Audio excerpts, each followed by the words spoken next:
महाराष्ट्र राजकारणात एक मोठी खळबळ उडाली आहे। मोदी सरकार पडणार आणि काँग्रेस सरकार स्थापन करणार अशी विधानं केली जाते। तर दुसरीकडे उद्धव ठाकरेंनी मोदींना चॅलेंज केले की विधानसभा निवडणुकीत माझ्या समोरासमोर लढवून दाखवा, मग कोण जिंकतं ते पाहूया। नेमकी काय भानगड आहे जाणून घेऊया या व्हिडिओच्या माध्यमातून। तर 19 जून रोजी शिवसेनेच्या वर्धापन दिनानिमित्त कार्यक्रम आयोजित केलेला होता। पक्षातील मोठमोठ्या नेत्यांनी भाषणं केली, त्यामध्येच उद्धव ठाकरेंनी देखील भाषण केलं।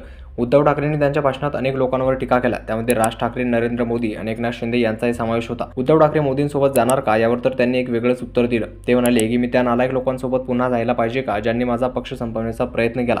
भाजपवर टीका करत ते म्हणाले की भाजपची आता फाटली आहे, त्यामुळे अशा प्रकारच्या खोट्या बातम्या पसरवण्यात त्यांचा साथ आहे। राज ठाकरेंवर टीका करत उद्धव ठाकरे म्हणाले की काही लोकांनी या निवडणुकीत बिनशर्त पाठिंबा दिलेला आहे। तर दुसरीकडे मोदींना चॅलेंज करून उद्धव ठाकरे म्हणाले की मोदींनी येणाऱ्या विधानसभा निवडणुकीत माझ्या वडिलांचा फोटो न वापरून माझ्या समोरासमोर निवडणूक लढवून दाखवावी, मग बघू काय होतं ते। शिंदेने माझ्या वडिलांचा फोटो न लावता त्यांच्या वडिलांचा फोटो लावावा आणि निवडणूक जिंकून दाखवावी। सोबतच ते म्हणाले की 9 जून रोजी स्थापन झालेले मोदी सरकार लवकरच कोसळणार आणि राहुल गांधी पुन्हा सरकार स्थापन करणार। महाराष्ट्रात एनडीए म्हणजेच महायुतीमध्ये फूट पडल्याच्या बातम्या समोर येत आहेत। तर कदाचित हे एक कारण असू शकतं की त्यांनी हे विधान केलं। महायुतीमधून अजित पवार बाहेर पडणार अशा बातम्या देखील सगळीकडे पसरत होत्या। त्यावर आमच्या चॅनलने एक सविस्तर व्हिडिओ बनवलेला आहे, तो तुम्ही बघू शकता। तर मित्रांनो, आशा करतो की तुम्हाला व्हिडिओ आवडला असेल। अशाच व्हिडिओसाठी चॅनलला सबस्क्राईब करून ठेवा।